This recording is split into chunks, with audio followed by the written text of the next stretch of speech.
In this very moment, as you sit here listening to the gentle sounds of life, allow your mind to slow down just a little. Amid the rush of the world, the noise of work, of money, of unfulfilled desires, we often forget one very important truth. Peace does not come from the outside. It arises from the very breath within us. Modern life makes us hurry constantly. We rush so much that we rarely have time to look deeply into ourselves. We often wake up with worries, step outside carrying invisible pressures, and move through the day with fear, exhaustion, and endless comparisons. And in moments of weakness, we ask ourselves, why am I not happy yet? Why does life feel so heavy? The Buddha taught that all suffering begins with a restless mind, one that keeps chasing, searching for something outside to fill the emptiness inside. But truly, right here, right now, simply by breathing in deeply and breathing out slowly, we can already touch the seed of peace that has always been within us. Today, during these 80 minutes, we will walk together on a gentle journey, a journey of returning to our breath, to our emotions, to understanding and compassion, returning to our true self, simple, pure, and already enough. Relax your shoulders. Let go of the things that weigh your heart down. Allow yourself to experience each moment with full presence, because the path to peace is not far away. It begins the moment we are willing to stop. Why are we humans so tired? My dear friend, when you look back at your own life, you may notice something. We are not exhausted because we walk too far. We are exhausted because our mind refuses to stop. Modern people live in constant comparison, in endless desires, in the fear that we are not good enough, not skilled enough, not lucky enough. These thoughts make our hearts heavy, as if we've been carrying a grey sky upon our shoulders. Fatigue begins the moment we look at others and forget ourselves. When we see someone more successful, we feel sad. When we see someone wealthier, we feel inferior. And just in a single glance, a single moment, we lose the joy that was already present in our lives. But the truth is this: every person has their own karma, their own blessings, their own path. No one is the same, and no one can live anyone else's life. What hurts us is not the situation, but the way we cling to it. The Buddha taught, the root of suffering does not lie in life itself, but in the way we perceive it. When our vision is clouded by greed, anger, and ignorance, we cannot see life clearly. Our hearts become tangled like a ball of thread. We believe that if we had more money, higher status, or a more beautiful appearance, we would suffer less. But in reality, once we achieve one goal, we want even more. Desire is like a bottomless well. No matter how much you pour into it, it never fills. Try pausing for a moment and looking deeply into your own life. Haven't there been days when you had everything? Warm food, clean clothes, family around you, yet your heart still felt empty? Haven't there been times when you were surrounded by many people, but still felt lonely? That is because your mind has wandered too far and has not returned to recognize the precious things right in front of you. A small story from a quiet countryside may help us understand this better. There was a poor farmer living a simple life with his rice fields and a thatched house. Yet everyone who met him felt a calmness within him, a gentle smile like the early morning breeze. When asked why he wasn't sad seeing others much wealthier, he simply replied, "They have their blessings, I have mine. If a seed I plant sprouts, that is joy enough. A warm meal with my family, that is enough for me." In him we see a life that is quiet yet full of light. He didn't chase anyone, nor did he run from anyone. He simply lived wholeheartedly with what he had. And it was this sense of enough that allowed him to remain light-hearted in a world full of turmoil. The more we experience life, the more we realize the rich are not necessarily happy and the poor are not necessarily suffering. Happiness does not lie in material things. It lies in how we receive the world in each breath. A person living in a castle but with a restless mind still suffers. A person living in a small home but with a peaceful heart is already happy. It's like holding a glass of water. Hold it lightly and it is not heavy. Hold it too long and your hand will ache. Negative thoughts, comparisons, unreasonable sadness, all are like that glass of water. It is not the event itself that exhausts us, but the fact that we hold on to it for too long. When we begin to let go, we finally realize how light our shoulders can feel. Many people live tired because they live for the eyes of others. They fear judgment, fear misunderstanding, fear being told they are less than someone else. But the Buddha taught, you cannot please everyone, just as the wind cannot blow according to one person's wish. Those who understand you need no explanation. Those who don't understand you, no explanation will be enough. What matters is not being recognized, but living in a way that keeps your heart at peace. There was once a young man who always felt that life was unfair. He tried hard but never seemed to surpass others. One day he went to a Zen master and lamented, "Master, I try so hard, yet I still feel inferior." The Zen master handed him a mirror and asked, "When you look into this mirror, whom do you see?" "I see myself." "Then tell me, do you want to see someone else, or do you want to see yourself?" The young man was silent. From that day on, he understood. Life does not require him to compete with anyone. What he needs is to understand himself, appreciate himself, and live according to his own rhythm. There are days when we feel sad for no reason. Days when our heart feels heavy, even though nothing significant has happened. That is because we allow too many things to cling to our heart. Careless words, expectations of others, social standards, they all weigh us down. But my friend, the mind is like the sky. Clouds may gather, rain may fall, thunder may roar, but the sky itself has never disappeared. If we are willing to wait, willing to soften, the sky will become clear again. Try a small practice. Right in this moment, place one hand over your heart. Take a deep breath in. Exhale slowly and ask yourself, am I living in the present moment? If the answer is no, then it is time to return. Return to your breath. Return to stillness. Return to yourself. Because exhaustion does not come from life. Exhaustion comes from abandoning yourself for too long. The root of inner freedom. My dear friend, when we speak of happiness, few realize that what determines a person's life is not the circumstances, but the ability to control emotions. Emotions are like water, sometimes gentle, sometimes rising, sometimes swirling into storms. A person who does not know how to master their emotions is like a boat without a rudder. Just a small wave is enough to make them stumble. In Buddhist teachings, emotions are not bad. Anger is not bad. Sadness is not bad. Fear is not bad.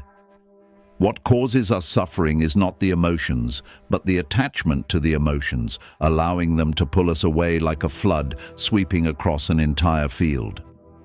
Some people say, I have a hot temper, I get angry easily, but that's just my personality. In fact, personality is only a habit repeated many times, not our true nature. If we practice, we can change it. Anger, the fire that burns happiness. Anger arises very quickly, like lightning in the sky, but just one moment of anger can burn down the things we've spent a lifetime building. A short-tempered boy often hurt others. His father gave him a bag of nails and said, "Each time you get angry at someone, hammer a nail into the fence." In the first days, the fence was full of nails. Gradually, he learned how to restrain himself. Each time he no longer got angry, he removed one nail. By the last day, the fence had no nails left.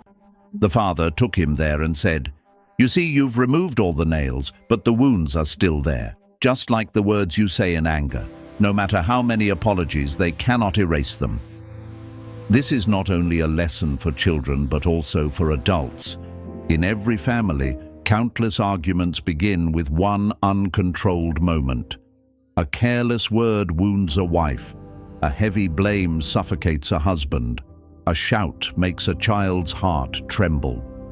All because we let emotions lead us, not because we choose how to respond. The Buddha taught, when one thought of anger arises, 10,000 doors of karma open.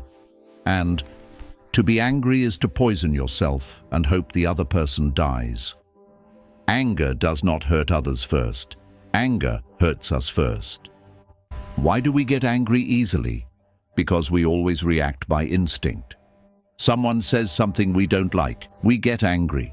Someone acts differently from what we want, we get angry. Someone does not treat us as we expect, we get angry. But if we look closely, we will see anger arises from the ego.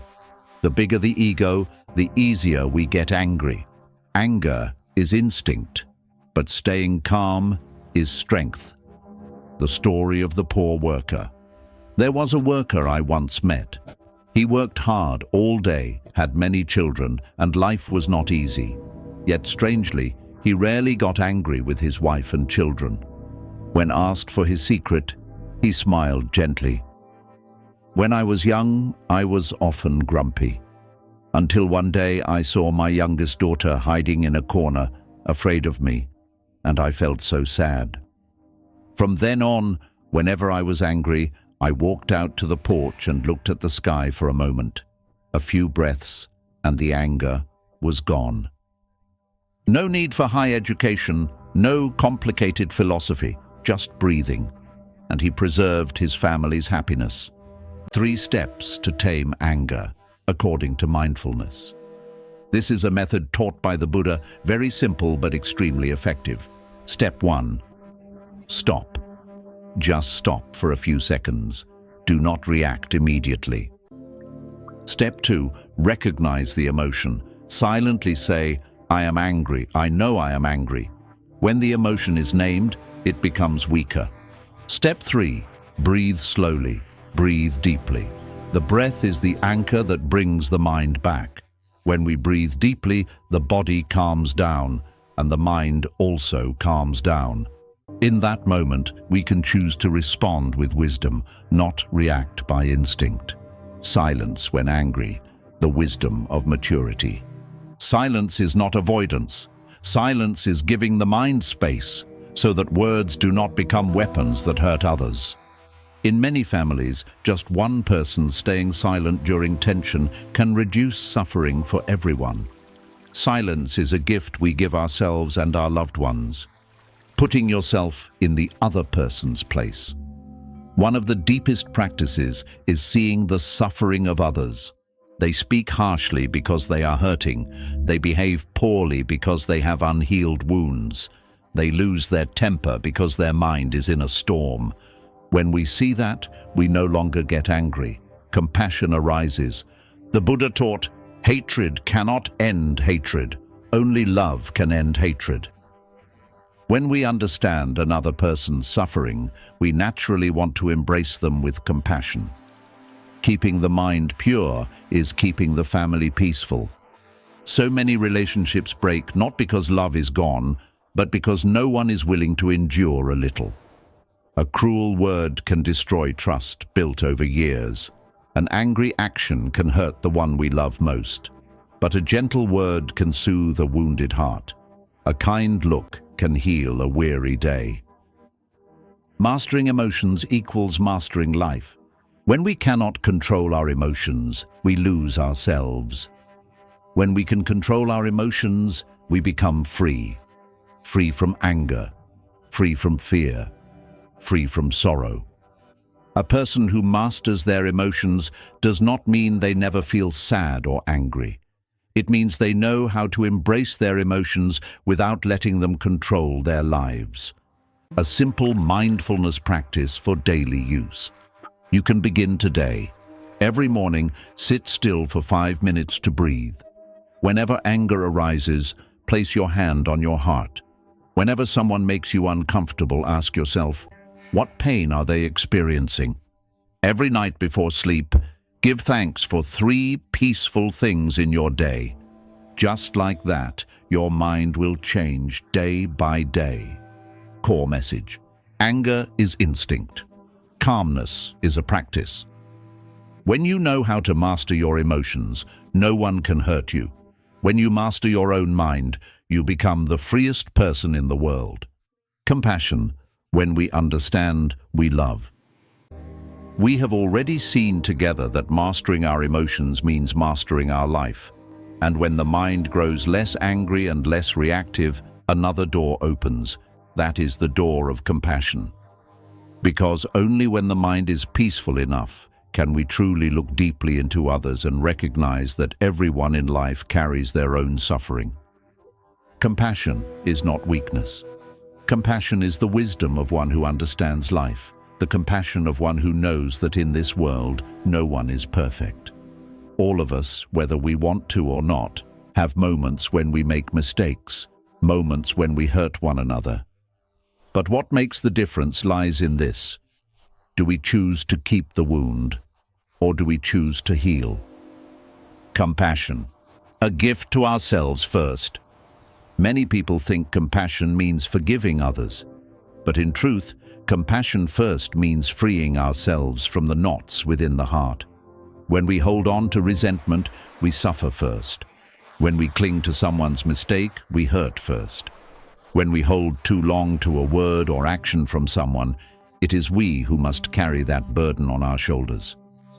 The Buddha taught, no hatred is ever ended by hatred. Only love can end hatred. And that love begins from the compassion within our own heart.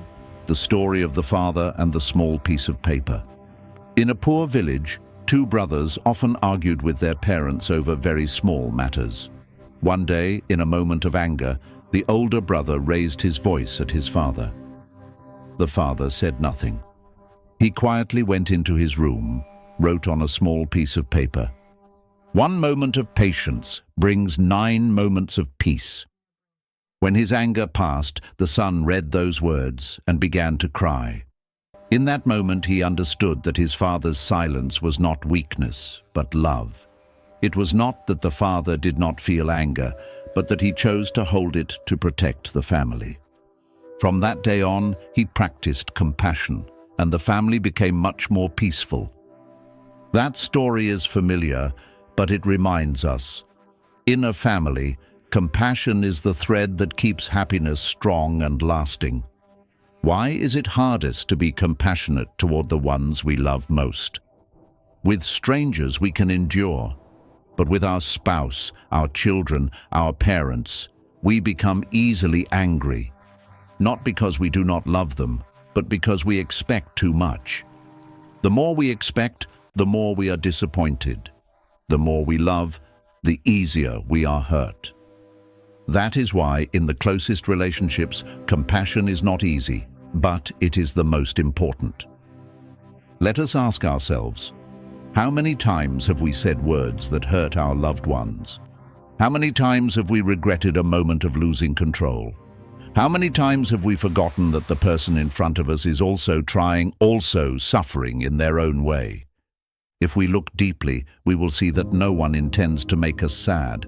Many times they simply do not know how to love, or they are carrying a sorrow we have not yet seen.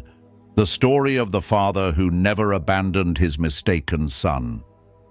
In a small village, there was a young man who was lured by bad friends and fell into gambling. The family suffered shame, and his mother cried many nights, but the father did not scold him.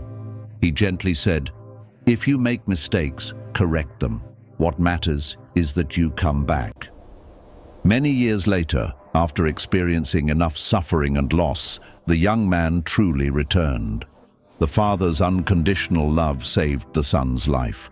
Compassion does not mean tolerating what is wrong. Compassion means opening a path for others to return. This is something only steady hearts can do. Compassion is not self-sacrifice. Compassion is wisdom. Many people fear that if they practice compassion, they will be taken advantage of. But compassion does not mean being weak. Compassion means understanding clearly without blaming, seeing mistakes without holding grudges, giving chances without nurturing resentment. It is the wisdom of one who knows that every person is learning their own lesson. Every person goes through suffering in order to grow. Compassion does not make us smaller. Compassion makes our heart grow wider. To practice compassion, look with the eyes of understanding. In meditation, there is a beautiful practice. Contemplate the suffering within the other person. When we see their suffering, their wounds, their fear, their lack of love, we no longer wish to blame them. A wife who complains often may be lonely. A husband who stays silent may be under pressure. A rebellious child may be longing to be understood.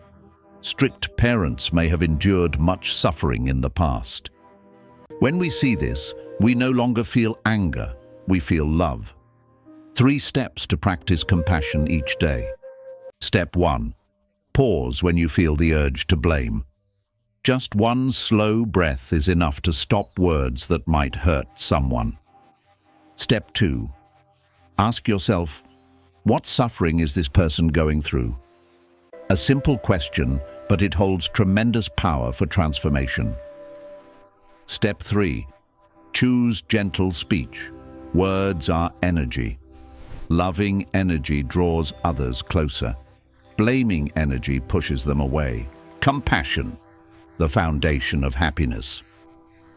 Under this impermanent sky, money fades, health weakens, time passes. Only love nourished by compassion will remain. When we practice compassion, we preserve our family. When we practice compassion, we heal ourselves.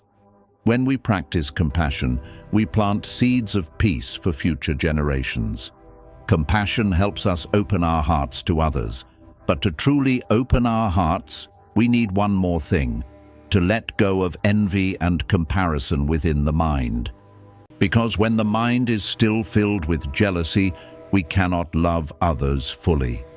Comparison, envy, transforming them into joy. When we learn to be compassionate, our hearts open like a door touched by the early morning breeze. We look at others with gentler eyes, and we look at ourselves with greater understanding. But for the heart to truly become spacious, we must release something that silently eats away at human happiness: comparison and envy. Envy arrives quietly. Just seeing someone happier than we are can make our heart ache. Seeing someone succeed, we wonder why they could do it and we could not.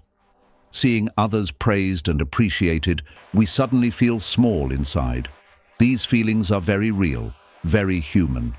But if not recognized in time, they grow into a dark cloud that covers the entire sky of our inner world. The Buddha taught that jealousy clouds the mind. When the mind is clouded, we can no longer see the beauty of life, nor can we see our own true worth. But the miracle is this: with just a shift in perspective, envy can transform into a flower of joy. Joy is when we see another's success and feel happy as if it were our own. Joy is like light. Sharing it does not diminish it, but makes the world brighter. There was a young man who lived with inferiority because his friends were more successful than he was. Every time someone received praise or a promotion, he sighed inside. He thought life was unfair. But one day, after meeting an old friend again, he learned that success does not fall from the sky. It is the result of years of effort, many sleepless nights, and unseen struggles. From that day, he changed his view: less envy, more admiration. And that admiration became the motivation that changed his life. When we truly rejoice in the happiness of others, many beautiful doors open within the heart. Envy closes doors, joy opens them. A person who rejoices in the happiness of others is planting blessings for themselves. Just like lighting one candle can light hundreds more without losing any of its original flame. And in this joy, we realize something important. Happiness is not about winning or losing, but about seeing the beauty of each moment, even when that moment belongs to someone else. But for the heart to be truly light, we need one more step, learning to find peace in our breath. Because when we do not return to the breath, the mind runs everywhere. And when the mind runs, it is difficult to maintain joy, difficult to be compassionate, difficult to love. In busy life, many people think peace can only be found on mountain tops or deep inside temples. But peace does not lie in the external world. It lies in whether we can pause long enough to listen to ourselves. One deep breath can reconnect us to the life unfolding in each moment. 1 minute of stillness can calm an entire stormy day. A poor mother found peace simply by sitting and breathing each morning. When her mind settled, the entire house became warmer. Her children became less afraid, the family less tense. The peace of one person can sometimes spread to everyone around them. When the breath becomes a place to return to, we no longer chase the noise outside. We no longer search for peace, because peace is already in each breath. And from that, we develop another wonderful ability, the ability to live kindly, to live gently but resiliently like water. Kindness does not require grand gestures. Sometimes kindness is just a timely, comforting word, a loving gaze, a small action from the heart. There are people who have little and are not remarkable, but standing near them makes us feel warm. That is the power of kindness. A poor woman once found an abandoned child. She had nothing but a generous heart, yet that very heart transformed the entire neighborhood. One person offered milk, another rice, another clothes. One small act of hers lit up the whole community. Kindness is like that, gentle, quiet, but infinitely powerful.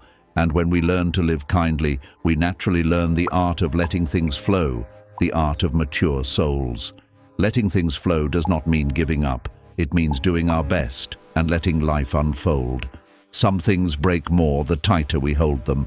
Some people we want to keep, but when the conditions are not enough, we must smile and let them go. A broken ceramic pot reminds us that some things no longer belong to us.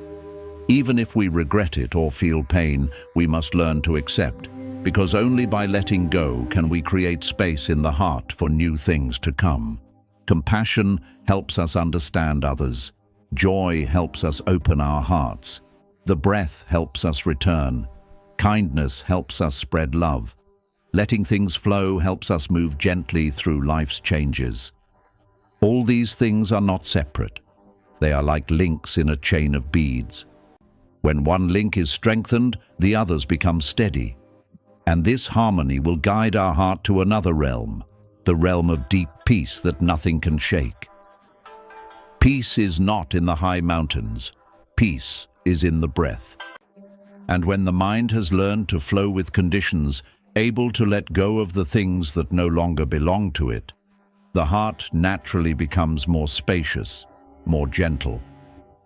But on the journey back to serenity, there is another lesson deeply important: the art of living beautifully, living kindly, living with gentle words and gestures of understanding.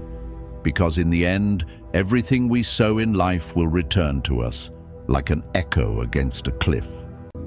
Words may seem small, but sometimes they are enough to change an entire day or even an entire life.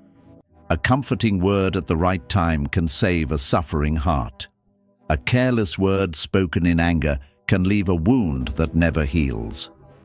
In our lifetime, each of us has at least once regretted something we said.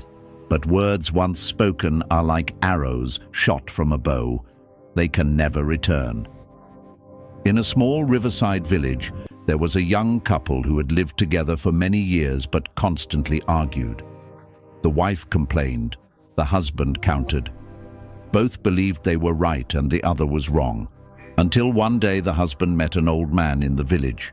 The old man said only one sentence: "When your wife speaks, try listening. Do not react immediately."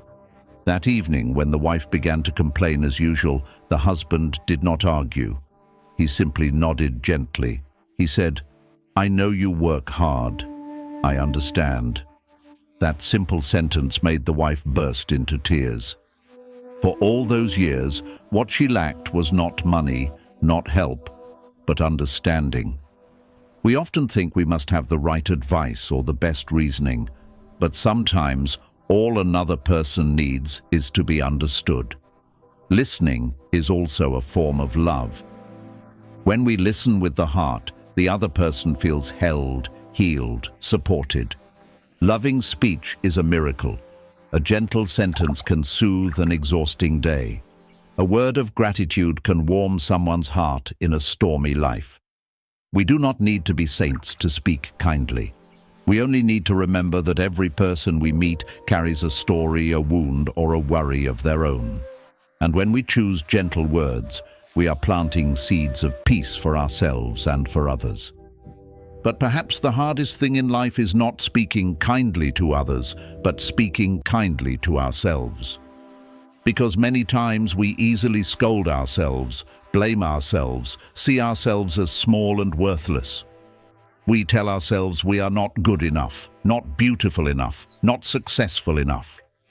Our mind binds us with harsh ropes that we created ourselves. There was a woman who, after a broken marriage, lived many years blaming herself. She thought she was unworthy of love, unworthy of happiness.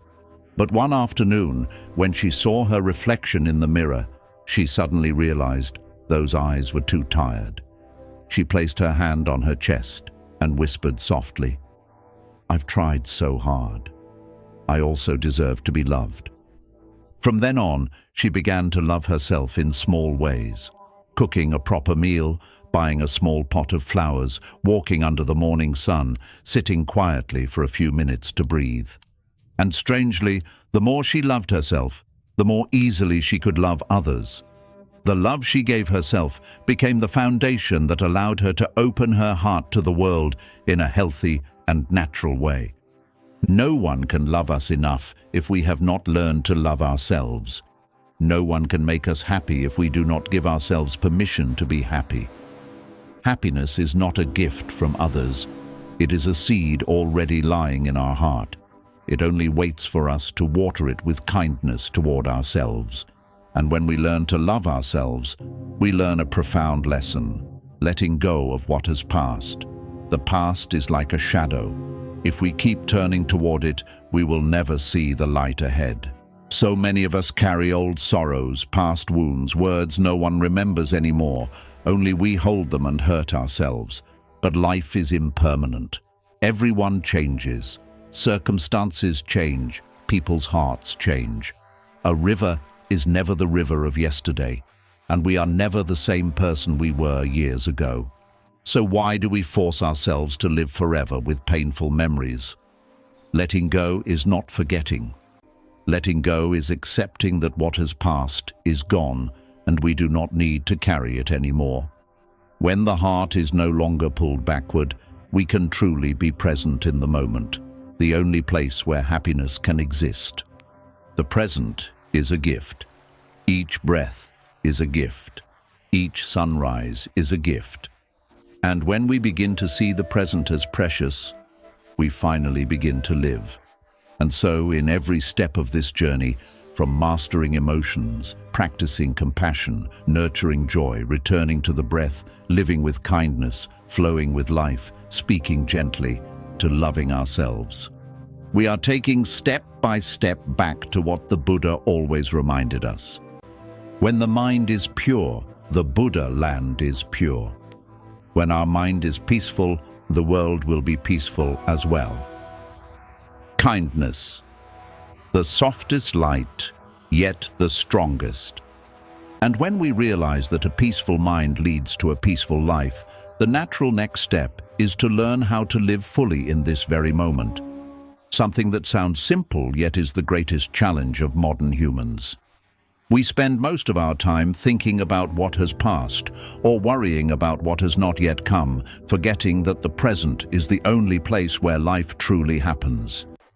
There are people who sit before a delicious meal, but their mind wanders to work, to money, to unsolved sorrows. There are people who live in a warm family, but their heart is still turned toward things they have lost. And there are people who already have the most beautiful things in life, but because they do not see them, they still live in a state of lack. A Zen master once said, "We do not suffer because we lack the conditions for happiness. We suffer because we do not recognize that we already have them." Try looking again. We can hear birds every morning. We can see sunlight passing through the window. We still have loved ones beside us. We have a body that still knows how to breathe, how to walk. Just these things alone are blessings not everyone still has. But humans often lose happiness for one simple reason: not knowing what is enough. Comparison exhausts us. Desires drain us. Clinging confuses us. The more we want, the more turbulent the mind becomes. The more we chase, the further we drift from ourselves. A friend of mine once said, "When I was young, I wanted many things, but the older I get, the more I realize that having a peaceful sleep, a warm meal, and hearing the laughter of someone I love is already enough." Knowing what is enough does not mean giving up dreams. Knowing what is enough means not letting desires pull us away from our present peace. When the mind knows sufficiency, everything feels just right. And when everything feels just right, happiness naturally appears. Many people think happiness is some peak in the distant future. But in truth, happiness lies in the smallest details. A warm cup of tea, a breezy afternoon, a hug, a gentle sentence, an evening sitting beside loved ones without worry. These things that seem ordinary are the golden grains of life. It's just that when we are busy chasing big things, we forget those golden grains. One day, someone asked a Zen master, "How can we live peacefully in this busy world?" The master replied, "Whatever you are doing, do it with your whole heart. When eating, know that you are eating. When breathing, know that you are breathing. When walking, know that you are walking. When loving, know that you are loving." Living wholeheartedly is the key that brings us back to mindfulness. Mindfulness is not something vague. Mindfulness means being fully present in the current moment. Mindfulness means not letting the past pull us backward and not letting the future drag us forward. Mindfulness means recognizing every breath, every emotion, every movement happening inside. And when we live mindfully, we naturally become gentler and softer. We no longer react hastily, no longer get angry easily, no longer wish to change others to fit our expectations. Instead, we understand that everyone has their own journey, their own suffering, and their own way of trying. When the mind softens, the world softens. When the mind brightens, everything becomes clearer. When the mind settles, we can truly feel life. And in that moment, we realize a truth that sometimes requires us to travel far, to live much, and to suffer deeply before understanding.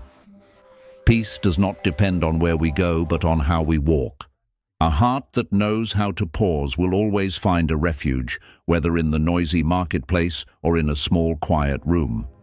The present is a gift that life offers, but that gift only opens when we truly cherish it. Just by stopping, placing our hand on our heart, and listening to the breath, we will feel life smiling at us, softly, yet enough to warm an entire day. And from that mindfulness, we can step into a deeper part of the journey, learning to overcome pain, to heal ourselves, and to become the lightest, most beautiful version of who we are.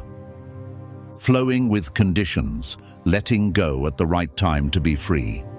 And then, when we begin living fully in the present moment, something naturally arises. Old pains slowly appear. not to make us suffer more, but to be seen, to be held, and to be healed. Because every wound in the heart is like a child. It only wants to be acknowledged and comforted. In life, everyone carries a few wounds. Some wounds from childhood, some from love, some from things we never speak of but still hurt. There are memories that simply thinking of them makes it hard to breathe. But what makes us suffer is not the wound itself, but the fact that we once ran from it for too long. Running away from pain makes it follow us like a shadow. But when we look directly at it, we see that it is only a small part of this vast life. When we dare to open our heart, dare to look deeply into the things that once hurt us, the pain gradually dissolves like morning mist meeting sunlight. A woman who had endured many losses once said, "I used to think the pain would kill me. But it turned out what nearly killed me was trying not to acknowledge it. Only when I dared to sit down and say to my sadness, 'I see you, you may stay,' did my heart begin to lighten." The Buddha taught that pain is also a teacher. It teaches us patience. It teaches us understanding. It teaches us to cherish what we have. And most importantly, it teaches us that life is impermanent. The people who hurt us, the events that wounded us, all will pass like flowing water. Nothing lasts forever. No storm fails to fade. No long night lacks a dawn. Only our heart chooses whether to hold on or let go. Learning to heal is not forcing ourselves to forget. Healing is walking through the pain with understanding. It is placing a hand over our heart and saying, "I have endured too much. Now I deserve peace." Sometimes we think pain comes to punish us, but in truth, pain comes to remind us that life does not always follow our wishes, and it is this lack of control that helps us grow. A man who had lost everything, his job, his family, his faith, wandered for many years. One rainy afternoon, he sat under a small porch and listened to the falling rain. For the first time in a long while, he felt his own breath. He realized that no matter how broken his life was, he still had breath, he still had life. And that was enough to begin again. We often think we need many things to change our life. But sometimes, just stopping for 1 minute means we have already walked half the journey home. Healing begins with acceptance. Acceptance that we are not perfect. Acceptance that others have flaws too. Acceptance that sorrow is part of life, and we do not need to be strong all the time. When we accept, we begin to let go. Let go of attachment, let go of resentment, let go of unanswerable questions, let go of the shadows that have gone too far, let go of the days that exhausted us, let go so the heart can be light, let go so we can move on, let go so we can see we deserve a more peaceful life. Then one moment we will realize that the pain that once brought us to our knees is the very thing that led us closer to awakening. It brought us back to the simple heart we once lost. It brought us back to ourselves, the original, gentle, clear being within. When the heart begins to heal, suddenly the world becomes more beautiful. The sound of gentle wind becomes lovely. The sunlight becomes intimate. A kind sentence becomes precious. Gratitude naturally arises, not because we have more, but because we finally see the value of every small thing around us. We feel grateful for those who made us happy. We feel grateful even for those who made us sad, because they taught us the lesson of letting go. We feel grateful for sunny days and for rainy days. We feel grateful for each breath. And within that gratitude, we find what we have long been searching for, a peaceful heart. A heart that no longer chases the past, no longer worries about the future, no longer compares itself with others, no longer strains to be loved, no longer hurts itself. A heart that has returned, a heart that is healed, a heart that has found itself after many seasons of storms. And from here, we will continue into the most beautiful part of life's journey, the journey of living as our true self. gentle, free, without judgment, without struggle, like water flowing through stone, like light passing through clouds, like warm breath in a peaceful early morning. Living beautifully, being kind, practicing humility. And when the heart has rediscovered its inherent peace, we begin entering a new stage of life, living as a free human being. Freedom is not doing whatever we want or saying whatever we like, but not letting our mind be dragged by others, not letting others' emotions pull us down, and not letting praise or criticism determine our worth. There is a truth we often forget. Most of human suffering does not come from what others do to us, but from what we think they are thinking about us. A casual sentence from someone can trouble us for an entire day. A brief glance can make us imagine all sorts of stories. But the truth is, people are busy with their own lives, and they rarely think about us as much as we imagine they do. The Buddha once said, "The one who criticizes you does not necessarily understand you, and the one who loves you may not truly understand you either. Only you can truly understand yourself." When we understand this, we suddenly feel lighter. No need to please anyone. No need to change ourselves to fit other people's expectations. No need to live under the gaze of the world. Those who understand us do not need an explanation. Those who do not understand us will not understand even if we explain. From that moment on, we begin to live for ourselves, not selfishly, but in a way that keeps our heart spacious without being chaotic, light without being careless. One sign of maturity is knowing how to separate ourselves from emotions that do not belong to us. When someone is angry, we do not need to be angry with them. When someone speaks harshly, we do not need to retaliate. When someone is unkind, we can still remain gentle. Someone asked a Zen master, "How can my mind remain unmoved when others treat me badly?" The master replied softly, "Because you think their words are about you, but sometimes what they say is only a reflection of their own mind." From then on, the student understood. Other people's reactions do not determine our worth. Only our own mind determines our life.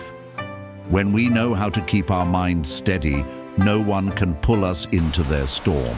When we know how to stay still, no wave, no matter how large, can sweep us away.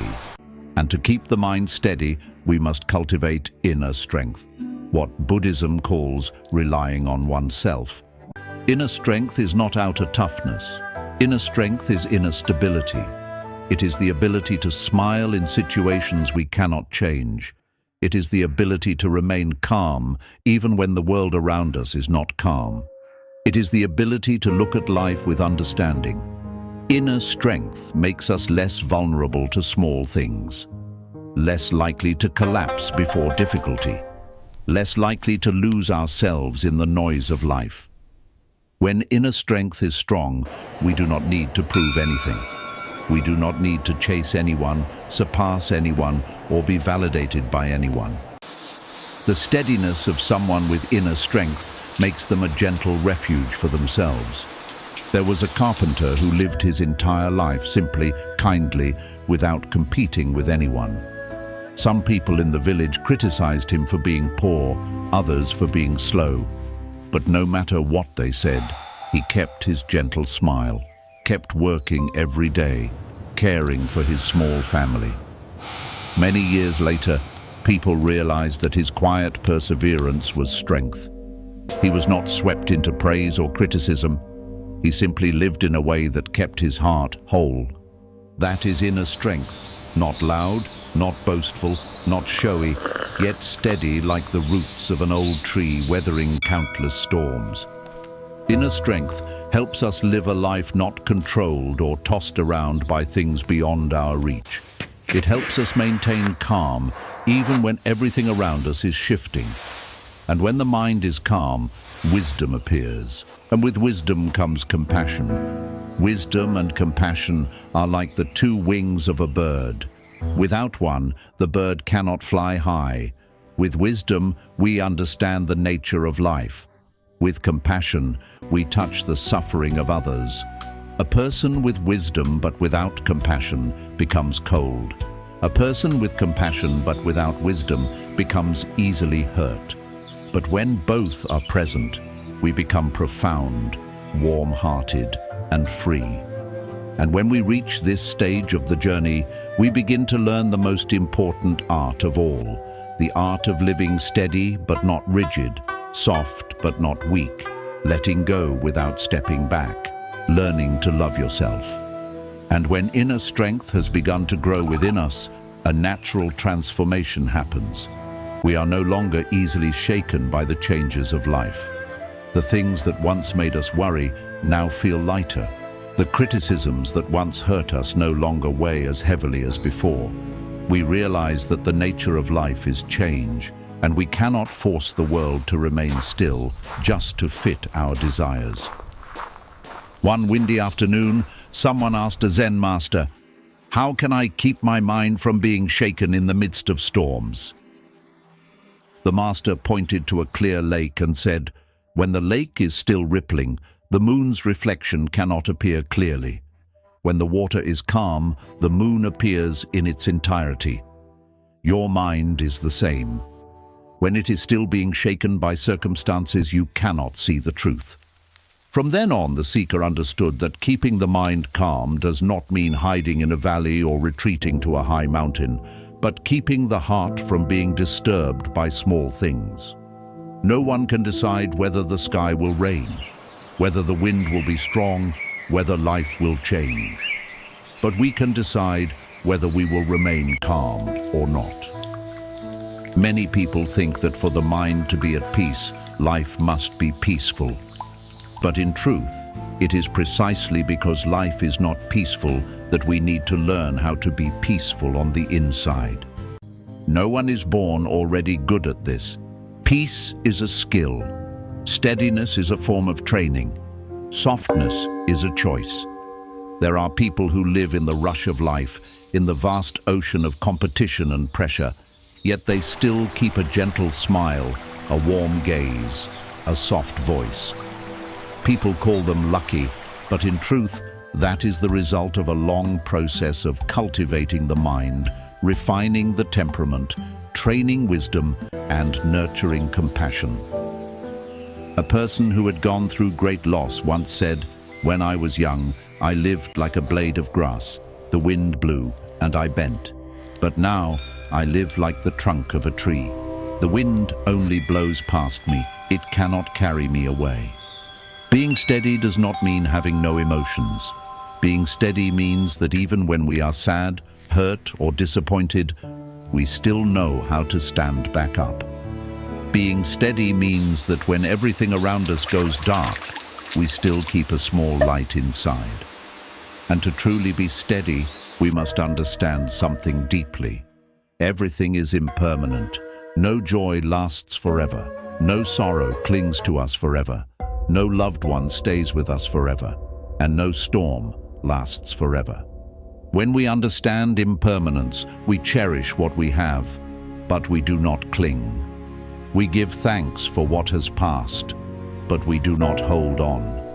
We love others, but we also know how to let them go when conditions are no longer sufficient. Understanding impermanence, we are less devastated by loss. Understanding impermanence, we are less proud of what we possess. Understanding impermanence, we see that everything in life is just a passerby, coming for a while, leaving for a while. And precisely because of impermanence, each present moment becomes incredibly precious. The hand we hold today may no longer be there tomorrow. The family meal we share today may one day exist only in memory. The laughter of our loved ones today may become something we remember for the rest of our life. When we truly understand this, we live more fully, more kindly, more gently. We no longer let small resentments ruin a beautiful day.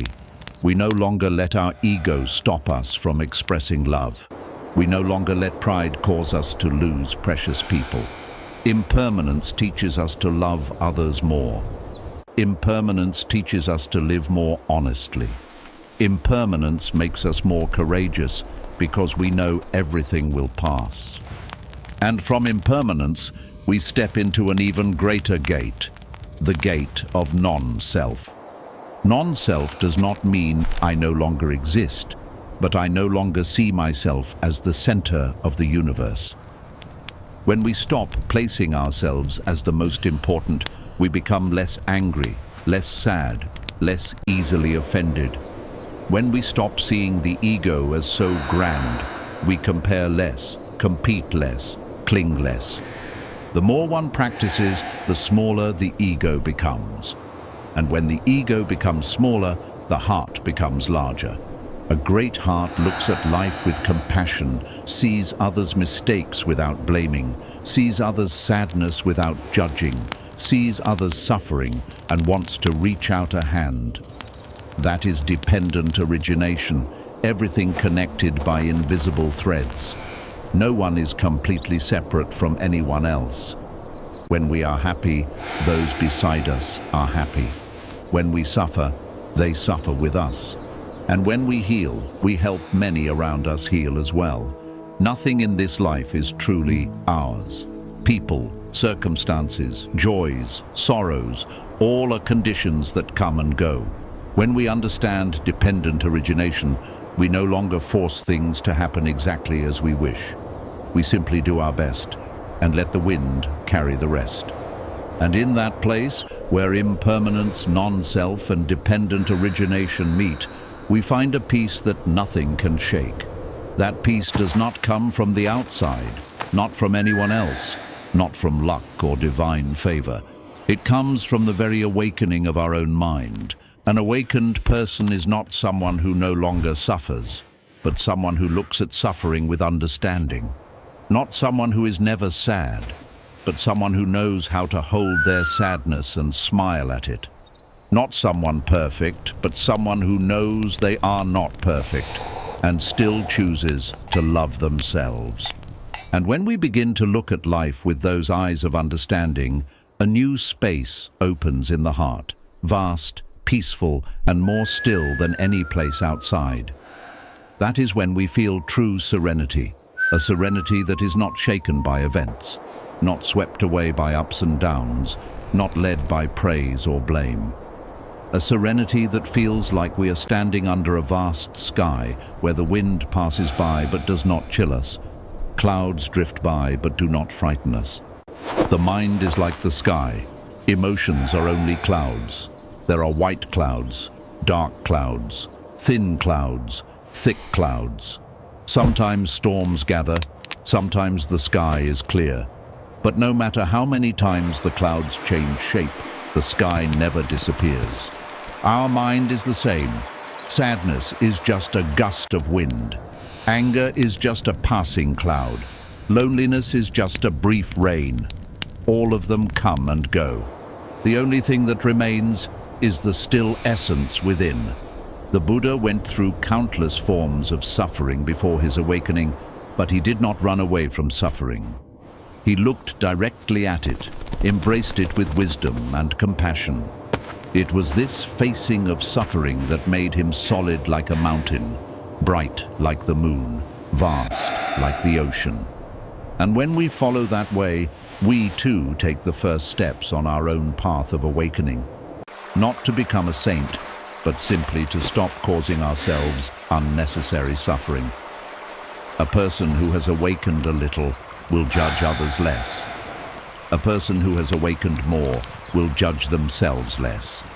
And a truly awakened person will no longer judge anyone, including themselves, because they understand that every person is a different seed, blooming in different seasons, under different light. No one is the same. No one is perfect. No one is completely wrong. Everyone is learning how to grow. When we understand this, we step into a very gentle state of compassion. Compassion is not pity, nor is it self-erasing sacrifice. Compassion is the ability to look at others without letting anger arise. It is the ability to see mistakes without giving rise to resentment. It is the ability to see another's suffering and want to do something, even if only to send them a prayer for peace. Once, someone asked a Zen master, "I want to learn how to love others unconditionally like the Buddha. What should I do?" The master smiled. "First, you must learn to love yourself unconditionally. When we are still blaming ourselves, it is hard not to blame others.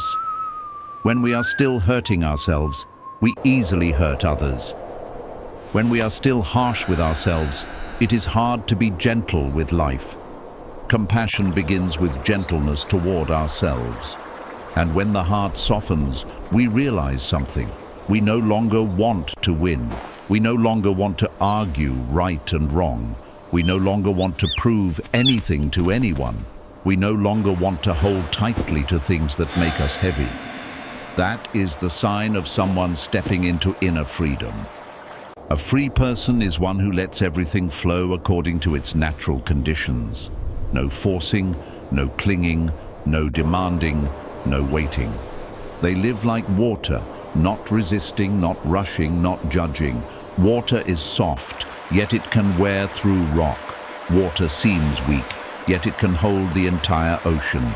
Water is clear, yet it seeps into every blade of grass, every grain of soil.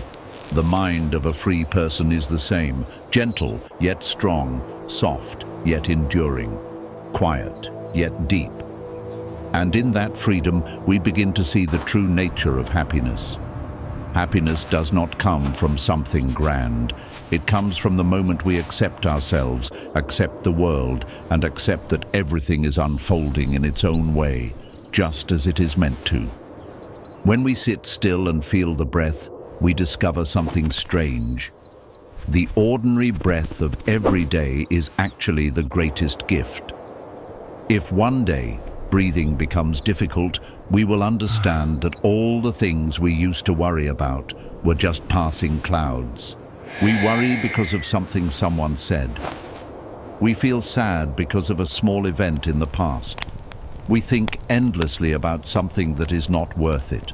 We tire ourselves out over things that will eventually pass. But the breath does not. The breath is always here. The breath is life. The breath is the doorway that leads us back to the still sky within. Whenever life becomes too noisy, all we need to do is place a hand on our chest, close our eyes, and breathe deeply. Just like that, we have come home, home to ourselves, home to a peace that no one can take away. And from that point, from that awareness, from that breath, we step into the final part of the journey, where the mind begins to shine like the full moon, rest like a still lake, and open wide like the summer sky. The Buddha within, happiness in every breath. And when the mind begins to shine like the full moon, we feel a very special state, a state that words cannot fully describe, but anyone who touches it will recognize. A vast, gentle, spacious stillness. It is not the silence of an empty room, but the silence of a heart that has understood life, understood others, and understood itself. When the mind is quiet, we begin to hear things we could not hear before because of all the noise. We hear the heart breathing. We hear the inner voice softening. We hear sorrows dissolving in the inner light. We hear worries loosening their grip on our shoulders. A Zen master once said, "When the mind is not yet still, we seek peace outside. When the mind is still, we see peace everywhere." That is when we realize that peace does not come from having a lot or having little, but from our ability to accept everything exactly as it is. Accepting without judging. Accepting without resisting. Accepting without needing to change anything but the way we see. When the lake is clear, the moon appears. When the mind is clear, wisdom appears. That wisdom is not the cleverness of books, but a simple, profound understanding of life. Understanding that everyone is trying. understanding that everyone has had a time of not knowing, understanding that everyone has lessons they must go through, understanding that love cannot be forced, happiness cannot be rushed, and every condition that arises has its reason. When wisdom and compassion are both present in the heart, we enter a very gentle state. We look at others not with judging eyes, but with kind eyes. We look at ourselves not with harshness, but with understanding. We no longer argue over right and wrong because we know everyone has their own truth. Someone once asked, "How can I make my mind spacious like the open sky?" The teacher smiled and replied, "Put down what is not yours." Most of the burdens in our heart are not truly ours. We carry sadness others placed on us. We carry words others spoke carelessly. We carry wounds others have not healed. We carry expectations, judgments, evaluations, and disappointments that do not belong to us. That is why our heart grows so heavy that there is no room left for peace to enter. When we put things down one by one, put down fear, put down comparison, put down pride, put down resentment, put down the past, put down expectations, put down stubbornness, suddenly there appears a gentle, empty space in the heart. That space is where peace lives. One afternoon, when you sit alone, you may feel this. There is no need to do anything, no need to think anything. Just sit and breathe, and the mind will open like a lotus under sunlight. No more noise, no more rushing, no more craving. Only you and life, quietly flowing through each breath. That is the state of a mind that has returned to itself. A mind that no longer wants to win, no longer wants to be better than anyone, no longer wants to prove anything, no longer wants to argue, no longer wants to cling, no longer wants to run away. A mind that knows enough, a mind that sees clearly, a mind that has found its resting place. In that state, everything becomes ordinary yet incredibly beautiful. A cup of hot tea becomes profound. The sound of wind becomes gentle. Birdsong becomes pure. Sunlight through the window becomes lovely. A moment of simply sitting becomes indescribably precious. You will see that the most enduring happiness is not excitement, but peace. The most beautiful things are not grand, but very small. The most important things are not what others see, but what you feel within. And when we touch that level of serenity, we begin to understand why the Buddha always smiles. That smile is not because life is easy. That smile is because the mind is clear. A clear mind shines even in darkness. A peaceful mind remains steady no matter how life turns. A gentle mind opens the door of understanding even with the most difficult people. That is when we truly become free within, free from fear, from craving, from the weight of the past, and from the anxious projections of the future. And from this place we enter the most beautiful, deepest part of the journey, to become light for ourselves and peace for those who cross our path. And when the mind has become clear, we realize that throughout the long road we have walked, all the joys, pains, collisions, wounds, struggles, desires and hopes, everything has led us to this moment, the moment we truly know how to return to ourselves. We realize something very beautiful. Life is not a journey to find something outside, but a journey to rediscover what we have lost inside. We lost our innocence, we lost our trust, we lost our peace, we lost our ability to listen, we lost our own heart, and because we lost it, we hurt. Because we hurt, we began to search. And because we searched, we finally found the most precious thing, the person we are today, more mature, softer, deeper, more loving. When we reach the end of the journey, we understand that all the things we once chased were never what we truly needed. Others' approval is no longer important. Comparison no longer has power. Winning and losing become small. The ego that once seemed so great now looks like passing clouds in the sky. The only thing that remains is our heart. A heart that has once been broken, once suffered, once been lost, yet still can gather itself, heal and shine. In that still moment, we suddenly see that life is very gentle. Everything that happens has its meaning. Everyone who passes through has their reason. Every pain carries a lesson. Every tear waters the soil where the seed of wisdom will sprout. We are grateful to those who loved us, for they gave us warmth. We are grateful to those who hurt us, for they helped us grow. We are grateful for peaceful days, for they nourished our heart. We are grateful for stormy days, for they taught us to stand firm. And we are grateful to ourselves for not giving up. A human life is really just a short journey. We come into this world with empty hands, and we leave it with empty hands. Between those two moments, the only real thing is how we have lived. Did we live kindly? Did we live fully? Did we live gently with ourselves? Did we love those who were also suffering like us? Did we leave peace in someone's heart? At the end of the journey, we will not take with us wealth, fame, or victories.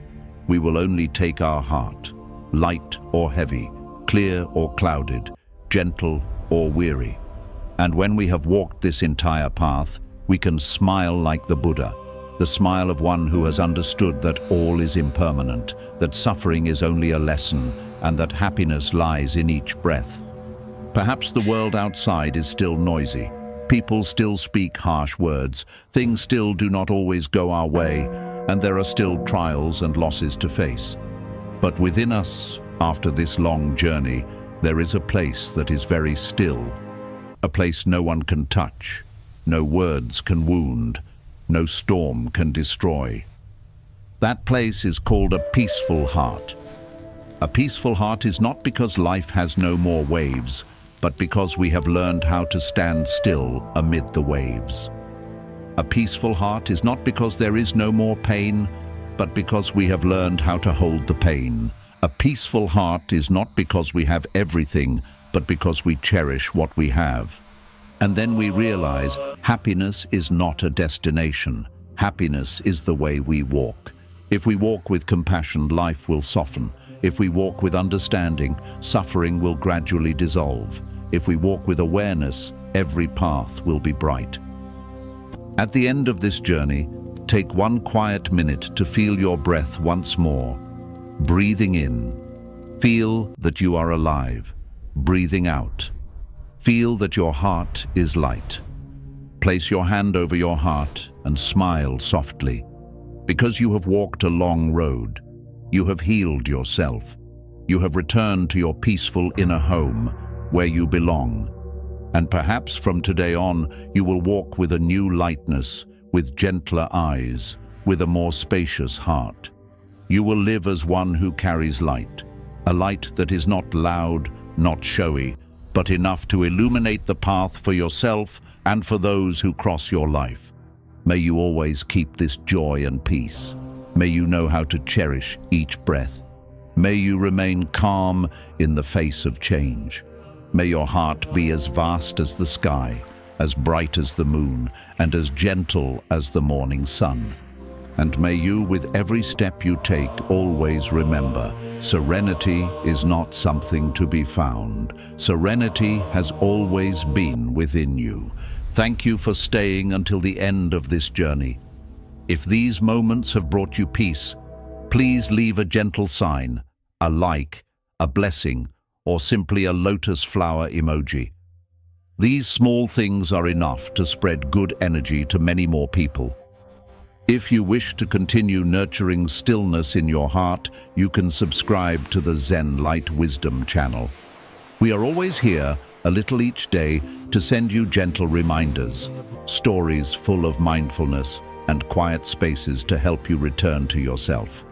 And if you know someone who is tired or in need of a little peace, please share this video with them. Perhaps just a few moments of soft listening may be enough to lift a weary heart. Wishing you peace in every breath and hoping that we will meet again in the next journeys of serenity.